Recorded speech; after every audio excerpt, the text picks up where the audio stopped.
Afternoon, everyone. Welcome to the third instalment of Diary of a Property Investor. Jim, we're following your journey. Part 3. I think, where did we leave off last week with you? You and Perry had done part 2. Okay, so let's talk about part 1 and part 2. Now, this is the Diary of a Property Investor. This is where I am right now. This is how I managed to meet my first million. Yep. This is what this is all about in this series that we're doing right now. This is kind of a precursor to the book. There's a lot of information here, and once we get this right, I'll distill a lot of it down and put it into a book format so it's actually understandable and readable. So we're going to be mulling out. It's kind of like the comedy clubs, Richard, where, you know, like for example, Peter Kay starts off in the local comedy club. He does some sketches and he goes, oh, well, that doesn't go down well. It's like, that went down well. We'll tick that box. And then he gets to that stage where he gets a refined one. And then he goes up to the second part and then he runs it again, maybe at a festival. Therefore, and everybody goes, oh, that, and he goes, oh, that didn't go down well with a bigger audience. And he leaves that one out. And then he gets the distilled information until he gets the right product. And then he's on a massive stage and everybody goes, that's fantastic. And folk didn't realise all the preparation that's going on beforehand to get it to that stage. So I kind of think, you know, I've got most of it in my head and I need to get it out in sort of this format. Plus, as well, one of the things for me is I don't have a clue about my dad and what he did. And I kind of think I would have loved him to put a diary together, something like this, to say, you know, what he experienced and how he experienced. So this is kind of why I'm doing it as well for later on. My children might want to watch it, fair enough. They might want to listen to the podcast or whatever later on, but I just want to put something down. I also want to give people hope. For God's sake, if I could do this, any idiot can do this, really. Because at that time, where I came from and how all the trauma that I actually, baggage that I took on with me, I'm actually surprised that I managed to do anything like this at all. But this is the journey. This is how it happened. And for some people out there that are going through the same things as me when they did at primary school and at secondary school in my last 2 series we've done in part 1 and part 2, then they'll probably understand that and relate to that as well. But what's happened in part 3 is what we're happening now is this is me bringing a lot of unresolved baggage from my primary school years and from my secondary school years as well. A lot of unresolved baggage, which manifests itself later on in the fact that no clear direction, disruptive, not towing the line, bitter and angry about everything at this point in time in my teenage years, but no clear direction either, because I had no idea where I was going and what I was doing. I was so much so that I actually forgot to mention last week, I was actually asked to leave school. I never got a choice where I was getting on to stay on for my braid. So everybody got to be a prefect when they went into 6th year. At the end of 5th year, I was just basically taken aside from the deputy head and said, don't bother applying for 6th year. Don't even bother applying for your braid to be a prefect, because you'll be the only person in the whole history of the school ever that will never even get a trial for a prefect either, or a probationary period. You will just not get to be a prefect. You'll be the only person walking about with no braid, no prefect at all, and it will be an embarrassment for you. And that's basically what I was told. Great introduction, isn't it? I think, like you say, Jim, I think with most things, it's all about trial and error. And as you used as an analogy there, the comedy club, like people might look at, say, Peter Kay, for instance, he just stands up there and does the show, and they must think that's easy, you could do that. But it's the whole journey and the trial and error to get there. And it's the same with you, obviously. People may look and think, oh, Jim's really successful. He done that quite easily. But obviously, this is what you're putting this together to kind of explain your journey, how your trial and errors have come about to get you to where you are. And it's quite a good thing to have that diary to look back on, like you say, for your kids. I've got a couple of good mornings. Good morning, Linda. Thanks for joining. She just reminded us there, happy birthday, Jim. I forgot about that. I did say happy birthday to you this morning, but I just forgot to mention it. It's just another day, to be honest. It's just another day. That's it. Look, stop, for God's sake, stop wishing me happy birthday. It's just another day. Let's move on. And Perry's joining us this morning as well. Thanks for joining, Perry. It's nice. Jim, it's nice, but it's not necessary. Don't worry about it. So you left off last week. You're saying, obviously, episode 1, we've done your trip through your primary school years and things. You done secondary school with Perry last week. And we've got to that point, like you just said, when you got to that point of possibly being 6-year prefect and things, but that didn't transpire. So that's where we're going to pick up today. So kicked out of school, For want of a better phrase, PTSD is following with me, because there's a huge amount of unresolved issues there, and it does happen for a lot of children today. Most of the children that come out of school in this similar situation have unresolved issues which haven't been dealt with at school, and therefore that's why they become disruptive, because of that reason. I actually heard a psychologist actually say recently that things like ADSD and ADHD and whatever it is, he says it's not a product of your physical being, it's a product of your mental resource. It's actually a mental trauma that causes this problem. So it's not a genetic thing or a hereditary thing. I kind of think, I wonder if that's that. I could buy into that actually on a superficial level without the full understanding, because kind of that's where I was. It was kind of that PTSD. School was never wired up for me. No real qualifications at this point in time, no real direction. Automatically fell into a job with my father because there was no other option for me, or nobody had actually discussed options with me, or maybe somebody did try to discuss options with me, and that was called a guidance counsellor. But guidance counsellor was dealing with hundreds of pupils while actually maintaining their full-time job as a teacher. How on earth are you meant to guide anybody? It's a big undertaking. Yeah, it's a huge, and it's like they're only going to catch the people that are in irrelevance. They're not going to catch the people that fall through the net. And this is basically what's happened to me. I've fallen through the net. You know, it's the end of the road for me. You're out of school, done, no direction, nothing. I literally fell into work with my dad as a window cleaner, and that was my life ultimately for the next probably the next 2 or 3 years. Fast forward, July 1988. 21 years old, everything's going my way. I'm actually feeling amazing at this point in time. The sun's shining, life is good. And I've actually found a wee bit of purpose because my dad teaches me how to run the business, and we're a wee bit loggerheads now and again. I'm a bit, as people know, I'm a bit like dogmatic and autocratic. I actually like my own way. I like to be a leader. But I tell you one of the things, a couple of things in between there, which actually resonated with me. Property investment.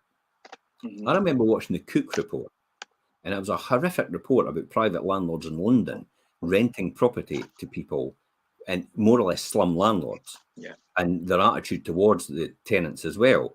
But this was only when I was about 17, when I was at school. I saw this report, and I was appalled at that time. But you know, the thing that resonated for me was these people were getting £1,000 a month, and they were letting their tenants live in with cockroaches and damp and all the rest of it. And I thought, my God, £1,000 a month to rent a property to someone, that would be a really good income. Imagine if you were able to do that properly. And that was it. That was as far as I got in terms of that thinking. I never thought anything else. I never thought I'm going to do property investment at that age. I just thought that would be a really good idea if you got it right to actually do something like that. And it kind of fell in line with the fact that I don't know what it was, but my favourite game when I was younger was Monopoly. And it took me years and years and years of practice at Monopoly to actually start winning it all the time. And I knew the way to win Monopoly every single time was buy everything on the board straight away. Because do you think that's where, like you say, the realisation and the seed kind of planted with the whole property investing, and that's where your journey down that route kind of started? Absolutely. I think there's a lot to do with the game Monopoly and how the fact that it was all about buying and putting hotels on and building houses on things and understanding that concept.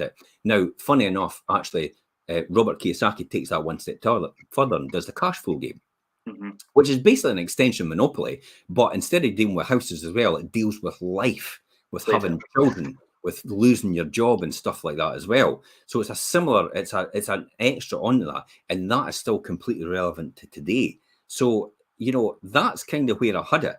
So life is good at this point in time because I've now thought, this is me, this is my lot in life.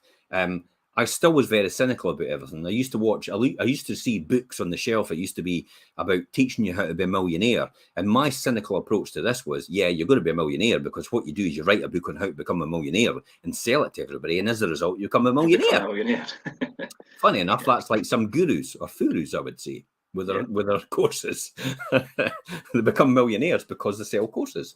That is not decrying everybody that sells courses, by the way. I know there's one lady on here that actually we just mentioned previously who's absolutely fantastic at actually refurbing and turning around and property flipping.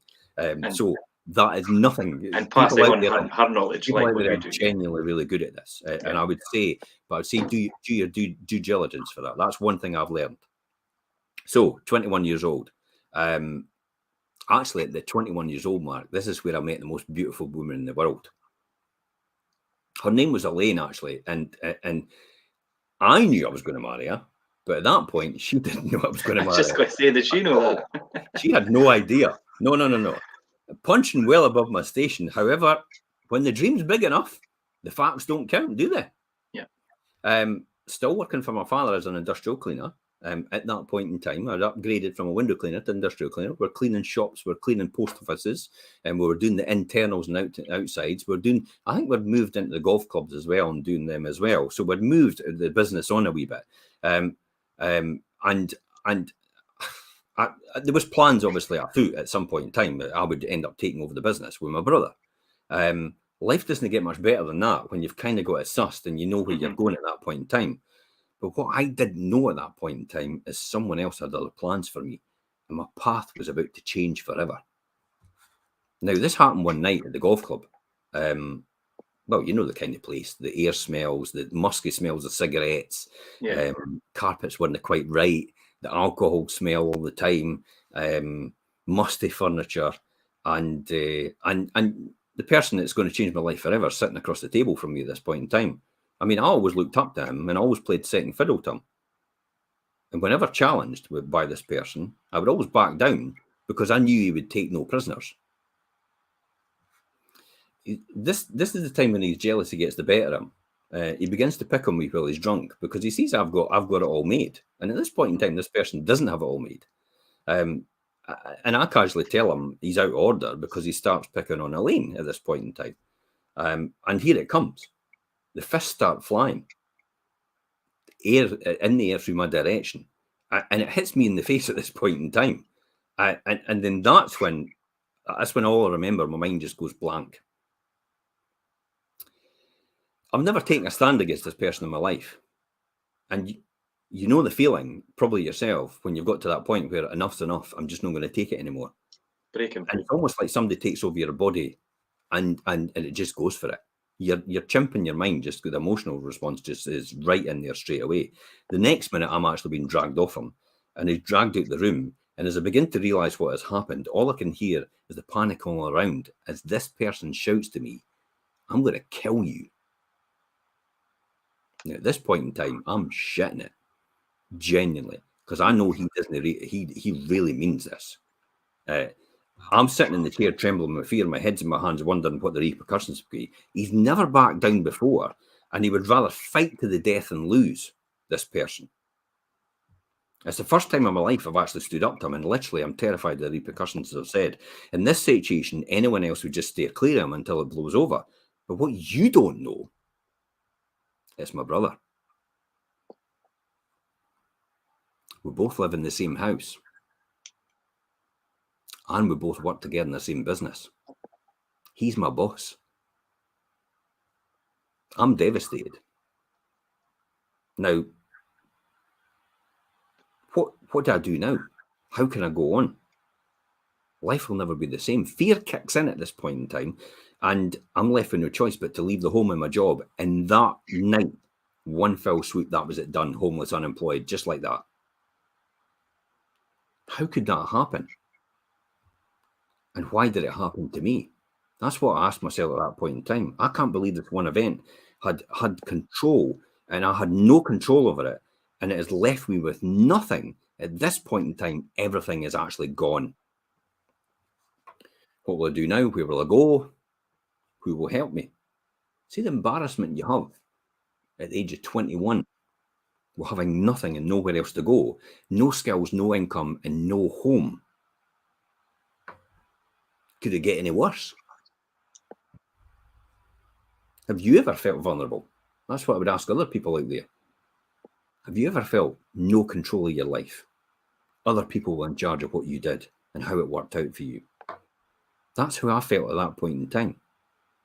This is one of the key points in my life, Richard, that I've vowed never to have this happen to me ever again. See how this building in this profile, think I'm going to be in control in the future. I'm going to make sure that no one ever is going to control me ever again. And this is setting me on the path in my mind and my mindset. I didn't know at this point in time how I was going to do that, but I just vowed to myself I would never let that happen ever again. I'll need to do something about it. At that point, though, it was all about survival. Homeless, unemployed. I had Elaine, my girlfriend at that point in time. She managed to get me into the room. She managed to get my room with her mum and dad at that point in time. But after a couple of weeks, that wasn't really working out because I was getting under her dad's feet. And being there all the time, I had to move all the time, and I had to move on. So after a couple of weeks, that was me back in there, basically couch surfing. Every time reinforcing to me that I need some sort of security in my life. This won't happen again. I would never need to worry, but at this point, I had no idea what that's going to be. So there I am, no idea what to do next, no skills, no income, no home, couch surfing at the places, and sooner or later, they didn't want me there as I was cramping their style, and I had to find my own place. I remember getting a council house. I actually remember getting a council house, and I actually had to hand back the keys because I couldn't afford to furnish it. Yeah, okay. I was just like, there's a council house to you, no carpets, no white goods, no furniture. And I've got no job, I've got no income. So I can't live in it. I can't even pay the bills for anything. So there was no help at that point in time either. So I just had to hand back the keys. Could I just listening, Jim, not to bring you off track, but just as you say, obviously, people listening will find themselves in maybe similar situations, and I think the important thing that I took for that, and something that you've taught me as well, is when you're in a situation or find yourself in circumstances, is always to question the how and the why. Like how you say, how did I get here? Why is it happening to me? Yeah. And to kind of analyze it for that perspective. Do you think that looking at it and thinking about it like that helped you move forward? Absolutely. Yeah. You know, there was one big driving force in my life at that point in time, and it was Elaine. Yeah. I think I would have been probably in jail or dead by now if it wasn't for Elaine, to be honest. Yeah. I'll genuinely say that. You know, I would probably be in jail or be dead or one or the other. You know, it would never have panned out right for me. It somehow gave me purpose to drive forward, to have someone else with me. And it's vital out there for other people as well, as you have to. This is what we talked about. Somebody was on social media the other night saying, you know, I always say your partner can either build you up or tear you down. Mm-hmm. And I tell you what, if they build you up, you'll be the wealthiest person in the world. But if they tear you down, they'll be the poorest person in the world as well, because they don't realize they're doing it. You could be the most successful person in the world, marry the wrong partner, and you'll probably have nothing left at the end of it because of that person, because they've changed the way you think. So it's important to make sure you've got that right person on the journey with you. Yeah. Elaine and I tried so many times to get private lets, but we were so young and no one wanted to actually take the risk with us. I mean, we were 21 almost, you know, at that time. That sounds daft, to think it's like, I mean, I let to people younger than that, and I don't see any problem with that at all. But to have people constantly reject us, and yet at that time as well, Elaine had her job. So why on earth would you not be able to get a private let? But they just kept leaving us out, and I don't know why that was, because we were respectable. We looked after everything. We were clean and tidy and all the rest of it. Elaine had a job. We had a car. So I don't see any reason why that wasn't possible. But I suppose it's for people out there. Have you ever experienced when people don't trust you enough to know deep down that you'll do the right thing? And your word is your bond, but they still don't give you a chance. I mean, it's totally crushing. But eventually we did find a place, a private let, which gave us some stability. And it was around that time I saw an advert for a local college.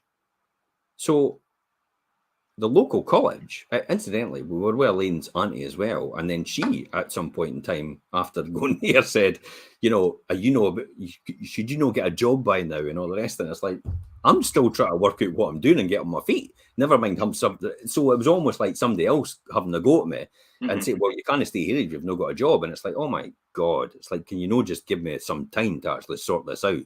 So it is that process, and I understand that process. And it's like that with my boys and Tony as well now as well. I'm very, very tolerant of their situation because I understand what it was like when I was younger. and you need time to find your path and what route you're going to take. Absolutely. Yeah. But old school suggests that you should always get a job every single time, no matter what it is. And sometimes that's not the best course of action at that point in time, because it's almost like going out the frying pan into the fire. But old school thinks like that. That's how they did. It was just survival at that point in time for them. So that's where I was at that point in time. So I saw the advert for the local college. Nurse certificate in computer studies was the one for me. I actually got in at the last minute. It was Jack Gray, I think it was, actually allowed me to get in at the last minute. So Jack actually allowed me to get in at the last minute in terms of the local college into computer and business studies. I was quite surprised. He said, "You're a mature student." And I'm like, what? I'm only about in my early 20s. How could I be a mature student? But he says, no, we'll let you in. And the good thing was I'd actually worked before.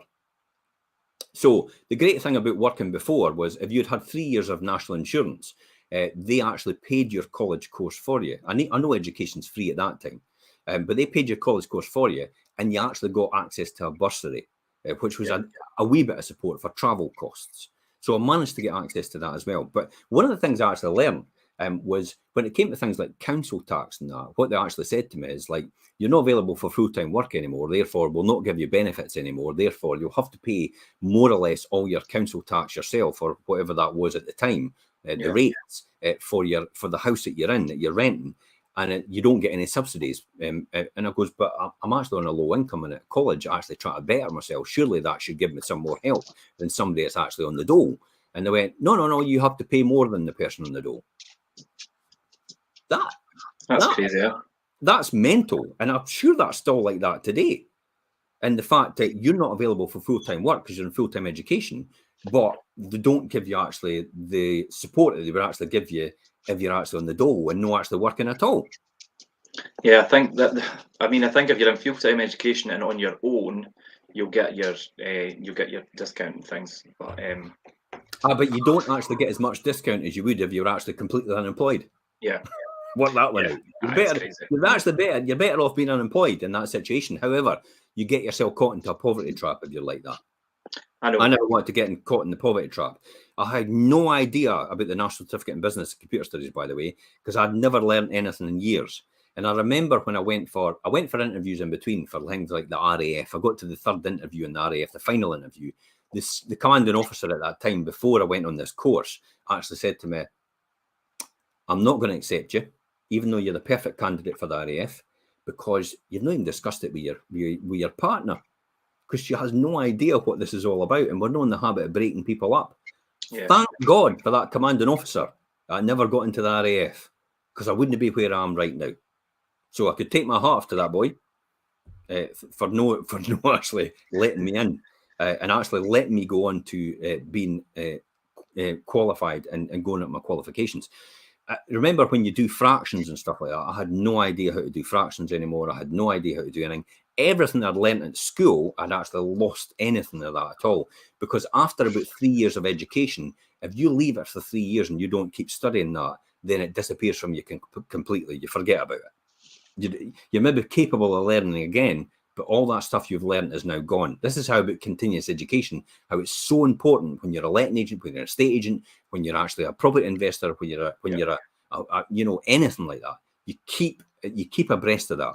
You can't just sit in your laurels and expect it to happen. So I had no real qualifications at that point in time going into this. I was fearful that I wasn't good enough. How would we survive? I've covered that. And I went to college, and you weren't available for full-time work. You didn't get any help or anything like that. No help to pay your rent. No help to feed or clothe yourself. You know yourself, you don't get help to pay your rent if you're a student.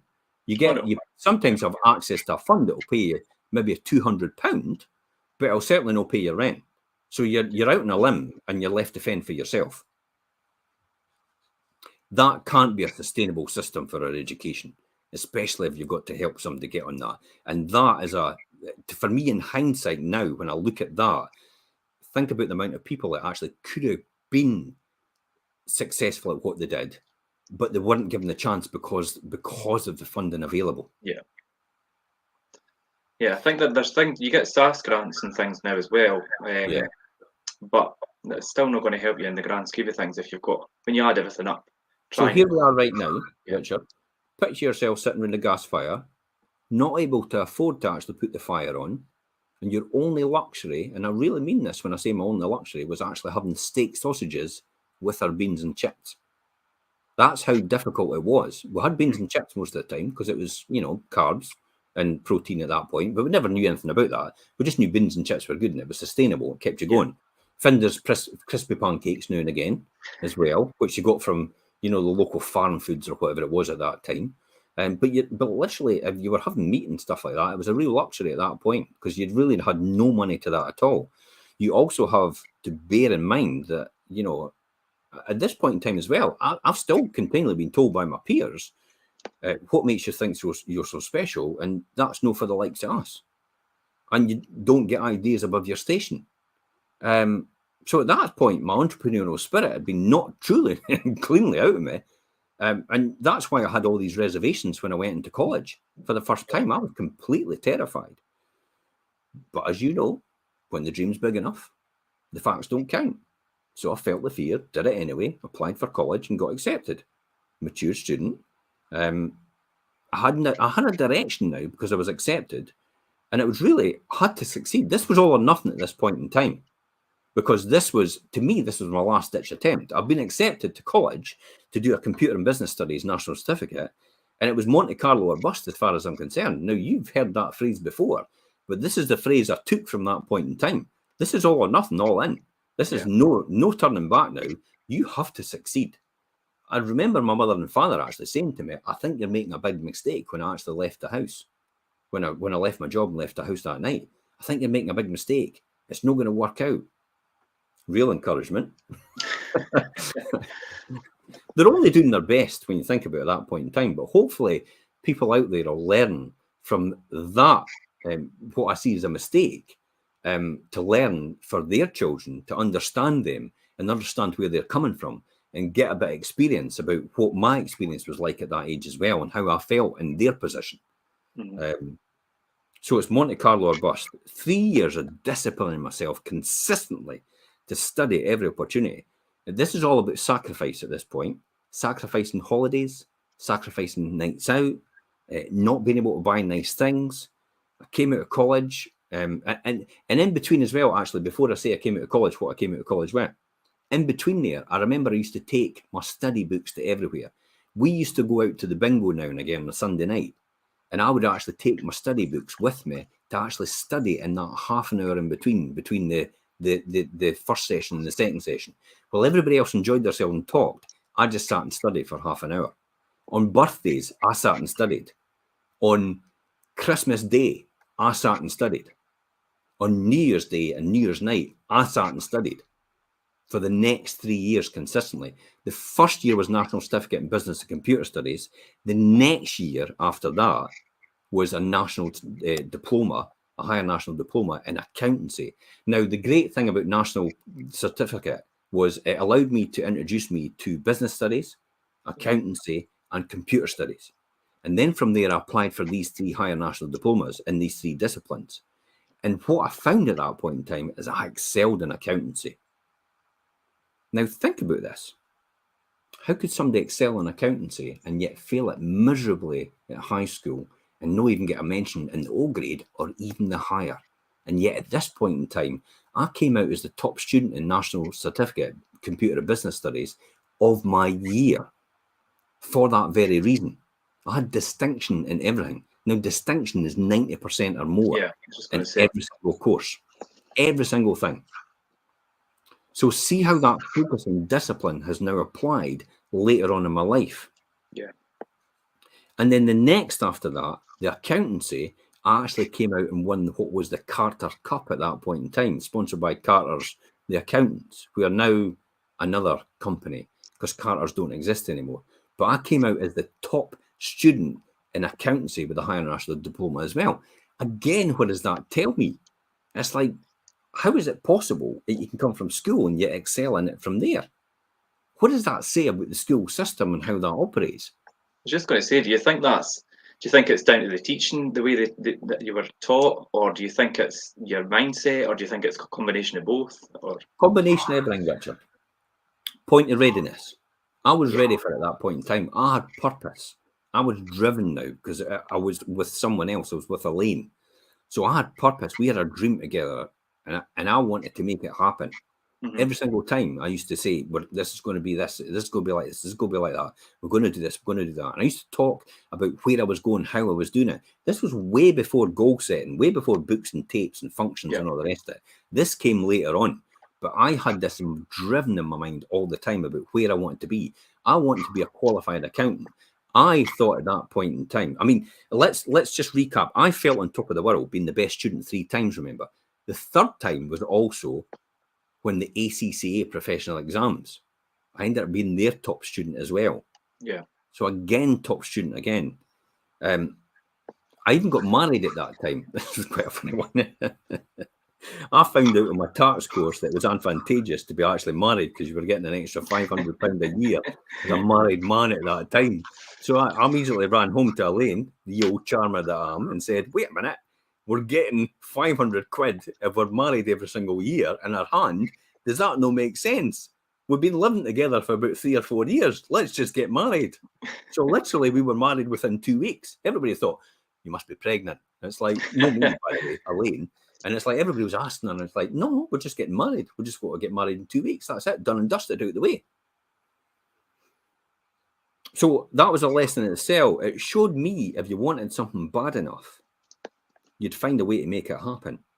So I remember when I chose accountancy, I knew it would be the path to a better job, probably respect, approval from my mother. Oh my God, is that not a big thing? Eh? Yeah. It's like, oh, if you're doing it for your mother or your father, for God's sake, you're doing it for the wrong reasons. Because I'll tell you what, you'll never be happy. Because and plus the fact, it will stop you from making decisions that you should make, which are beneficial for you, all because you feel that you'll upset your mother or your father because you're doing it for them. Continually trying to live up to their expectation rather than. It is. Yeah. You'll never live up to that expectation. For God's sake, don't even attempt it. Do it for you. Don't do it for anybody else, because when you follow it with anybody else, you'll stop doing what you're doing. Do it for you. Have your plan goal, where you want to be, and you know the people you're going to take with you. This was my path to a millionaire. Being an accountant. Really? Now I could say really. Yeah. But at that time, it's like, really? I really thought that this was going to take me to be a millionaire, to this path of being an accountant. So then, do you not think that it was part? I mean, it's obviously part of your journey. Well, do you feel it was a necessary part now? Or let's fast forward to 1993. I'm 26-year-old working as a trainee accountant, driving my own desk in a manufacturing company. Yep, my very own desk. I don't know about how you felt about having your own desk, but I took great pride in the fact that I had my own desk for the first time. I felt brilliant. I felt on top of the world. We bought our own house after renting before, finally away from the landlord. We actually made a ton of money at that time, literally doing nothing else, because we did everything. We did all the repairs and improvements. This person never even looked after us at all. I actually had to fix everything. It's like they just took no responsibility for anything. Yeah. And I thought, wait a minute, that's not what a landlord's meant to do. See the message hitting home here about the fact that, the amount of money it's actually getting. Now, it suited our purpose at that time, remember. So let's not decry landlords for that reason. But it actually planted another seed in me. But it didn't stick with me because literally someone else stole my dream. I remember talking about renting property to a next door neighbour. Don't let anybody else steal your dream, by the way. This is important, mate. And I actually respected this person. This is because with the first house we bought in Durwood Street. And I actually respected this person because he was high up in the council. And the first thing he went to me when I said about renting property and maybe there's money in it, he said, no, you didn't want to do that. I rented the property a wee while ago and it all went pear-shaped and it got wrecked and all the rest of it and I got rid of it and you'll lose money. And I thought, okay, I'll bury that down deep then. Because I respected this person. And trusted what I didn't realise, I was so naive that I didn't realise the fact to check what actually he was and where he was. Now, in hindsight, now, I'm taught to look at someone and say, well, is that person, he or she, got what you want in life? If the answer to that is no, then don't listen to them. Yeah. Because they've got nothing to tell you to get you where they are, because they can't teach you. This is like you asking to learn how to be a doctor from a joiner. Yeah. That's not going to be possible. So the only way you'll learn how to be rich is from somebody else that's rich already and what you want to be rich in. If you want to be rich in friends, find out somebody who's got a lot of friends and find out what they did and how they interact with people. If you want to be rich in money, find out somebody who makes a lot of money and do what they do. If you want to be wealthy, find out somebody that's wealthy and find out how they do it and what they do, and you'll be wealthy as well. So literally do nothing else. But I thought I'll stick with it because it's me. So it's October the 17th, 1993. This is it. This is another pinnacle point in my life, Richard. All around me, gas and air canisters, people rushing about, an unusual and unique smell in the area. You probably could tell where I am at this point in time. The place is sterile, and she's on her way.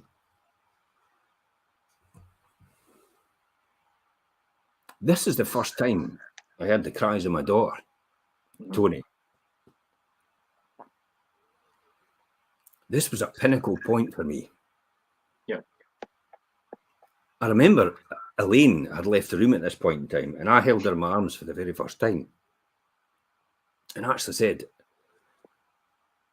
I will look after you for your whole life, and I will make sure you want for nothing. And I'll always love her, no matter what she does and who she is, for who she is, not what she does. And that's how my love was interpreted all my life. I was always loved because of what I did, not who I was. Yeah. Some other people out there might be thinking like that as well. And the reason for that is, and I read it the other day in a book, actually, it's the classic example when your child runs home from school and immediately you say to them, that is a fantastic drawing, let's put it on the fridge. I love that. That's not the way to do that. You should be saying, how did you get on at school today? You had a great time, fantastic, all the rest of it. And I love you regardless. Then you should go to their photo, their painting and say, what is this you've done? Tell me all about it. Oh, where are we going to put that? Let's put it on the fridge then. See the fundamental difference in that? Yeah. One of them is your love for what you're doing. The other one is your love for what you've done. This is what my association was, and this is how I'm hardwired. This is why I keep saying to people, I am born to serve other people. And that will never change for me. And I love doing that. You have to understand that. So that was Tony. She's on her way. I've never experienced that feeling like before. I still feel emotional thinking about that. You can just see that right now. I was just going to say it. Becoming a father is obviously a pinnacle point in anybody's life. And it's obviously, you'll probably at that point the realization that it's not just that obviously you say Elaine was kind of your rock and kept you going and focused and things, but now you've got another being, somebody that's totally dependent on you guys. And that's another driving force that, like you say, will guide you through obviously your whole journey and providing for her and things as well. One of the biggest drivers in the world, that as well. That was one of the fundamental turning points for me as well. I had to earn more money. I had to be better. I had to upgrade my salary. Yeah. And this is when it finally hit me that being an accountant wasn't going to give me the lifestyle I dreamed of for myself or my family. Mm-hmm. I was stuck earning the same salary at that time, which was as an accountant, which was 25 to 30,000 per annum, give or take. And that was 30,000 per annum at a company director level. And I got myself on the hamster wheel and the home to work routine. And you know the script, it's 5 days a week. It's live and live for the weekend. And I was literally broke at a different level at that point. And for people out there that don't understand what broke at a different level is you could be earning £100,000 and everybody would think you're seriously wealthy because you're earning £100,000, but your car you're driving is more expensive. your house you're living in, your mortgage is more expensive, your clothes and your food that you buy is more expensive, your heating bills are more expensive, your council tax is more expensive, your whole lifestyle is more expensive, and you're literally broke at a different level. You It's have like no the money. whole, it's like the whole the egg and chips and steak and chips thing. Do you know what I mean? You've got more money, then you eat steak and chips, but you're spending more. Do you know what I mean? If you've got less money, you're eating egg and chips. You've still not got enough month at the end of the money. Yeah. That's effectively it. Still though, I had a great skill. I had a flair in manufacturing and a reputation as a profit engineer.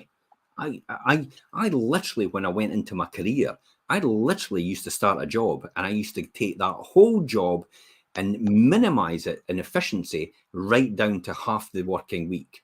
Mm-hmm. And then I would take another half of somebody else's job and add it onto my job. Now, that somebody else every single time was my boss or the managing director or the financial director.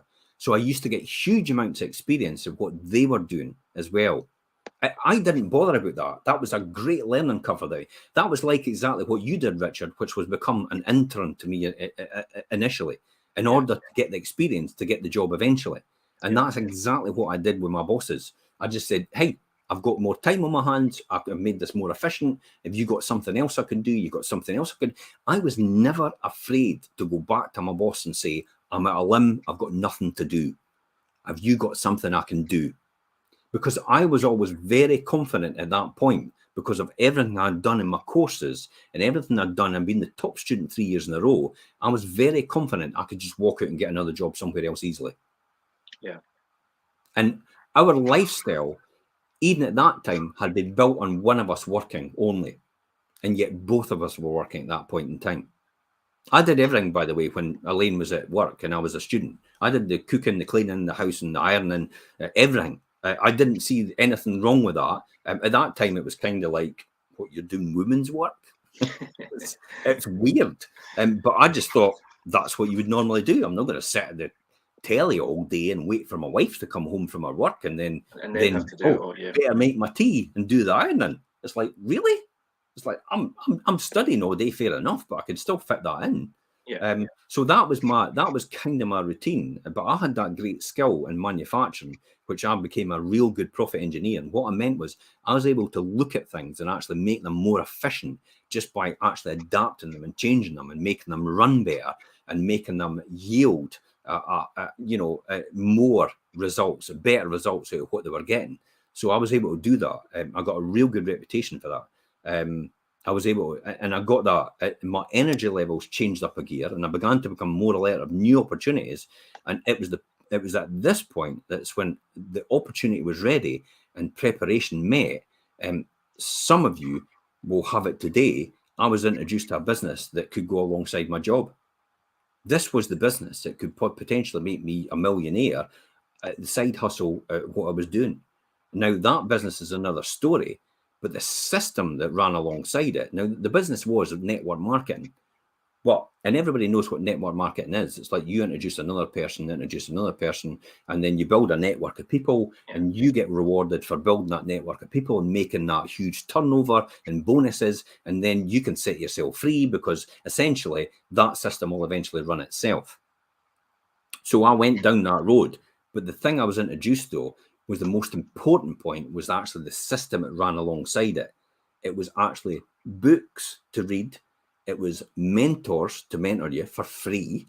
How is that possible? Millionaires and people that have retired at 25 years old and 30 years old are going to mentor poor Jim. It's like, I've got nothing. All I've done is paid for a kit for 50 quid to join this system. And it's like, all I'm doing is paying £2.50 for a tape who've actually got professional speakers speaking on it. And then, functions that were 50 quid to go to. I'm talking for a major function for a weekend, 50 quid for that. And then even at the local function at the Caird Hall that they had with maybe 1,000 people in the room, I was going to them for £10 a pop. And it's like, at that time, I was going, I can't afford £10. And the guy was going, you can't afford not to afford £10 because you need this information. It's the most important thing. So it was a wrestle in my mind about this. I can't afford £2.50 for a tape. But the guys used to say to me, well, what happens if something bursts tomorrow? What happens if your shower doesn't work tomorrow? Oh, just get somebody to fix it. Well, because you would find a way. Where did you find the money to fix that shower then? You've got me there, haven't you? I've obviously got the money. And that's when they said to me, well, people find the money for things they want to do, don't they? Yeah. And this is why I was taught all these lessons in this. So it taught me how to change my thinking. It taught me how to set goals. It taught me how to take action. And it taught me how to get results. I mean, I had some fantastic mentors, as I said, we were financially free, and they'll teach me how to become successful and provide me with a blueprint to success. Why would someone want to help me become successful? I'd lived my whole life competing with everyone. And here I'm in a system now, and I've seen everyone as my enemy because that's how I've been brought up. You know, oh, you've got to compete against these people, and these people, you can't get them come first. That's how I was always taught. And it took me a lot of time to get over that in my thinking, that actually other people were out there to help me succeed. And then my friend explained to me, that actually got introduced to me to this system. That friend is actually Anthony Craig, who is now a counsellor, a Labour counsellor, by the way, in Glenrothes. Actually, fantastic guy. So Anthony actually introduced me to this because he was involved as well. And we actually went together in this and worked hand in hand with each other. So he actually explained to me at the time, well, I can't become successful without helping you become successful. And I still use the system today when we teach other people. Mm-hmm. It's like the more people I teach in order to become successful, the more successful we become as a result, aren't we? Yeah. Then they tend to use us as a letting agent, don't they? Yeah, of course. So why would I not want to teach people how to become successful? I think, and as you do teach people, like we do on the Wealth Creation Show and things, you demonstrate obviously the knowledge that you've got to help them obviously achieve their goals as well. I know there's some investors and things that I know are watching just now who would vouch for that. So yeah. It's a two-way thing. So they started to teach me about passive income. Yeah. Nothing to do with property, by the way. They just taught me about passive income, royalties, compounding wealth, all the sources of income that can be generated alongside a day-to-day job while you're still continuing to do it. So, some of the first books I read is The Magic of Thinking Big, is Feel the Fear and Do It Anyway, which we've read time and time again out through all these years. And this is 35 years ago, remember. The other one is Think and Grow Rich, Napoleon Hill, which I've read almost 50 times. Really? Is that many times you've read that book? Aye, that is the Bible for compounding wealth and passive income. That is an amazing book, and I recommend it to anybody. And then all the opportunities that came. Now, at that time, I was used to going to functions and all the rest of it at a cheap cost. But see, at that time, you were paying hundreds, if not thousands of pounds to go to functions like this in the business world. And I was getting this for 50 quid and 20 quid and everything. And it's like in tapes for £2. I've still even got these tapes today. And now I've still got some of the CDs you passed on to me for listening in the car and things.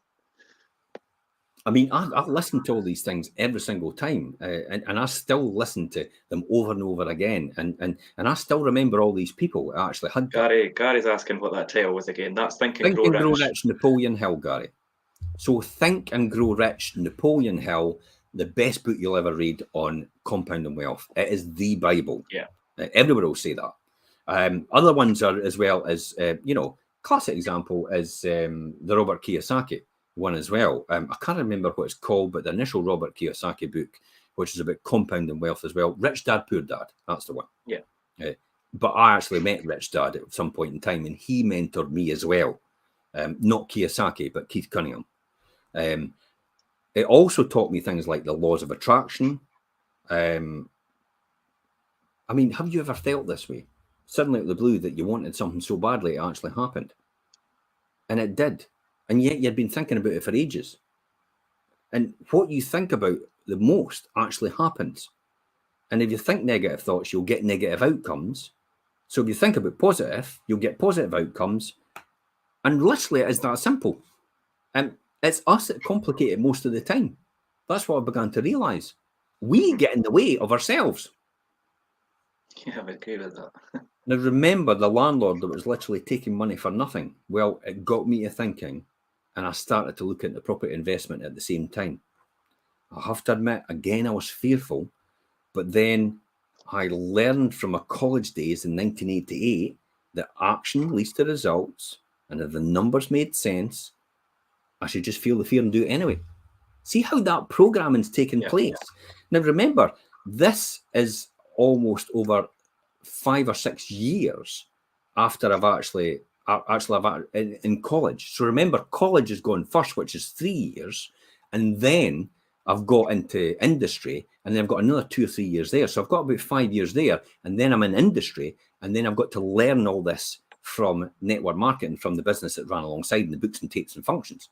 So I'm going to functions in Birmingham, and we've got 50,000 people in an arena in this organization. And we're listening to speakers like Frank Dick, the coach for the England rugby team.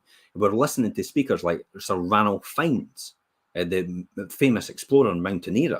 We're listening to other speakers like Will Carling at the time, who was hugely successful. This was another insight into the media, because the weekend that they said that Will Carling was with Princess Diana, he was actually with us at the function.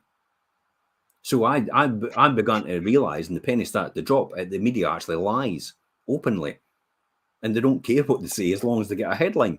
Yeah.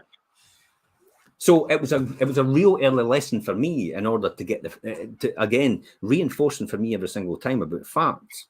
Now, was this easy? No, it never was. I had to literally cold call people and make myself do that from a friends list. I used to have to make a list of my friends. See how that is for property investment, how people are phoning their friends to invest in with them and get funding and financing. Well, that's how I started in network marketing. We had to phone people to show them the plan, what was the business opportunity, get them round to our house, show them the plan, and we had to show them the plan. So this was something that's completely foreign to me. And again, I was completely, for an introvert, it was completely out of my comfort zone. I was literally sometimes in absolute tears before I went on the phone. Now, other people out there have probably felt like that as well. But remember, I was always taught to build the reward higher than the actual pain. So therefore, you see the reward before you see the pain, and you feel the fear and do it anyway. If you've got nothing compelling you, driving you forward, then you will never do it. This is the lessons I've learned and what I'm doing out of the business mentors I've actually had. Was it easy? Absolutely not. There was times I literally was rocking back and forward in the corner like I was in an asylum, because I was forcing myself to think differently, and I was forcing myself in my comfort zone all the time. And I literally couldn't take it mentally for that reason. But I knew I had to do this. This was all or nothing, Monte Carlo or bust. I am not coming back for this. I am going to go for it. That's my mindset, and that's how I was. So it was never easy. It absolutely wasn't. So I understand what it's like for anyone getting out of their comfort zone. But what I learned is that when you're feeling uncomfortable, remember, when you're feeling uncomfortable, you've got to celebrate that, because that's when you're growing, and it's the only way things will change. So if you feel uncomfortable when you're doing something, celebrate it, because you're doing something for the first time, and you will then succeed. Doing the same thing day in, day out and being comfortable with it will only reach you to the exact same position you are at right now. If you need to get somewhere else, you have to be uncomfortable. Yeah, it's so important to push yourself out with your comfort zone on a regular basis. Easier said than done, isn't it, though? It's easier said than done. But I've learned that, obviously, sometimes the hard way. But you do need to push yourself outside your comfort zone. So it's feeling the fear and do it anyway. Yeah. Now, what you have to remember at this point in time, and the term buy to let would not exist when I first started until another 3 years. There was no path to follow, as no one had really gone before me that had systematized the process. And this is where my accountancy and my systematic skills came into, and manufacturing came into fruition. I knew a guy called Jim Stevenson. Now, Jim's actually a director at East Fife Football Club. Now, Jim, I met on a course who actually had the national at Lower Methil. he was trying to sell them at that time. And I says, well, why do you no rent them? And then he ended up renting them, and Jim's got them still today. Yeah. But he came before me, and he was a blueprint and somebody for me to ask all the time, well, what did you hear, Jim? Because the local authority is not allowing this to be passed or this payment to be paid. What did you do? So I was actually able to get in touch with him. Now, Jim admits now that I just took over and actually accelerated the whole process and actually went way beyond what he did. But if it wasn't for Jim, actually, I don't think I'd actually been able to succeed. You wouldn't have been able to kind of propel yourself. Yeah. Hi, Jim was like, stuff it, just go and do it. You know, it's like, just get on with it and do it. This is what you do, and this is how you do it. Great. And then when I found something out, I would then phone him up and go, this is what I did, Jim. And he would phone me up, and then we'd bounce each other off, off each other, and get actually and actually tried and tested system to test how it would work. I mean, I tested each process to get the outcome I wanted. I took the plunge before I bought my first property, and I proved myself to it work, because I actually advertised in the paper before I'd even bought a property. Yeah. To see if it would actually get any demand for it. And then when I got demand for it, I went, I'm going to buy a property. And I bought it. And then I got it rented. And I knew exactly what I was going to get. I knew the tenant I was going to get, because I'd actually pre-cursored it. I premeditated it all. Yeah. So it started to work, and I genuinely, and this will probably be the end, and this will be the next chapter of my story. Genuinely, it started to work for me, Richard, and I started buying property like it was going out of fashion. And it's like, oh my God, it's like I just rolled the dice on the Monopoly table. And it's like I started going hell for leather. And this next week, we will talk about how I started getting all the finance together and where I started getting it from, and how I was able to manipulate the system to the way I wanted to manipulate it to. Incidentally, this morning, for months and months or years and years, I've been sitting looking at this wee statement about I'm on a variable rate with the Bank of Scotland, and I thought my loan to value is not going to work, because my loan to value at this point in time is going to be 90% still. Did you know I went onto the Bank of Scotland and looked that up after about 3 or 4 years? I actually seen that on the statement every single time. And you can look at your mortgage options. I looked up and they said, oh, we can give you a new mortgage. We didn't ask for a new valuation or anything. Really? Hello? And I've been sitting all this time on variable rate, being an absolute fortune. You don't get unless you ask. And this is my point. This is how I started to prove the system in the beginning. And this is how I've fallen foul of it right now for this very reason. So anybody out there at this point in time thinks they've not got the right loan to value to get a new mortgage product, and they're stuck on variable rate, for God's sake, inquire with your bank, because they'll probably not ask you for a new valuation, because your mortgage was probably from a valuation 15 years ago, and they'll automatically think it's gone up anyway. They'll not ask for the valuation. They don't actually get a specialist out anymore. They just put them on a new rate. They're going to put me on from 7.5 to 5.1. And yet their new rates now are 6.5 on their website. I was going to say, and they're 5-year fixed rate deals. Hello. Good. So guess what I'm doing this afternoon? But that's only 3 of them, Richard. So I wasn't really worried too much about that. But it's gone up so much now. I thought I'm going to pay them off. And then I looked at it and went, no, I'm not going to pay them off. Actually, that's 150 grand I'm going to pay off. I'm going to just phone them up and see what these mortgage options are. And then I realised that I was able to do that. Hello. So this is my message to everybody at the end of this. You do not get unless you ask. If you don't ask, you'll never get. Learn the lessons, what I've learned so far, from the first part, the second part, and this part today. Yeah. When the dream's big enough, the facts don't count. If you've got your dream big enough, you will find a solution for everything, no matter what. I'll guarantee you that. But you have to have that dream so big and think so big that you'll never, ever... a dream that will just blow your mind, right? And even a dream, if you've got a dream and you think, yeah, I'm probably going to achieve that, it's no big enough. You need to have something. It is way beyond what you think. I never in a million years... Well, I kind of thought at some point in time I might be a millionaire. When I retired, Richard, when I retired at 65-year-old, that was my plan, to be a millionaire when I retired at 65. And I said, my thought process was, if I was not a millionaire by the time I was 65, I deserved the poverty I got. That's who I thought. And then I couldn't believe, well, we'll talk about it. Everybody knows I was millionaire when I retired, but I'll talk about that process next in next week's episode. I think that's an important point. If anybody's got any questions about that for next week's episode, please feel free to ask. Because now we're going to talk about numbers. We're going to talk about money. We're going to talk about how you generate that, where you're going to get it from, how you're going to prove the system, how you're going to get through the system, how you're going to get to the next stage. That is next week's episode. Just going to say that's going to be a good episode, Jim, and I think it'll resonate with a lot of you. That, like you say, the figures and the money side. That's brought us to a really good point to finish off today. Thanks for taking us through that journey, Jim. And next week's show, next Monday, 12:30, we will be doing the fourth instalment. So I will see